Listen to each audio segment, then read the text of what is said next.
Spain versus Belgium match 70व्या मिनिटाला फिरली जेव्हा थिबॉट कोर्तोआ इंजोर्ड होऊन बाहेर गेला आणि त्याच्या जागी सेने लेमेन्स नावाचा गोलकीपर बेल्जियमकडून आला.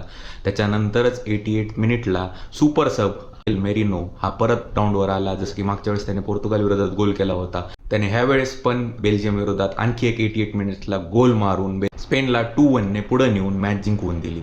त्यातपूर्वी 30व्या मिनिटाला फॅबियन रुईजने एक शॉट घेतला होता गोलवर, तो गोल झाला. तो रिबाउंड होता, डॅनी अल्बोने थिबॉट कोर्तोच्या हातात मारलेला, तो त्यांनी सेव्ह केला होता. त्याच्यामुळे 1-0 ने स्पेन पुढे गेली होती. मॅच खूप हाय मोमेंटममध्ये चालली होती. स्पेनचे शॉट्स खूप येत होते, तसे बेल्जियमचे येत नव्हते. बट बेल्जियमला 41 मिनिटला एक ब्रेक मिळाला आणि किटलरेने एक हेडर मारून बेल्जियमला परत 1-1 ने बरोबरीत आणून ठेवलं. बट त्या मॅचमध्ये सगळ्यात जास्त भारी खेळणारे 2 प्लेयर होते, ते होते लामिन यमाल आणि रॉड्री.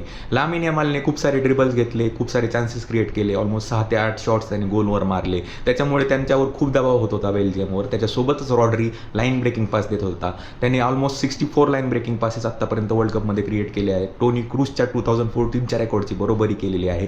त्यामुळे रॉड्री आणि यमाल हे खूप इम्पॉर्टंट प्लेयर असतील जेव्हा फ्रान्ससोबत ते सेमीफायनल खेळतील.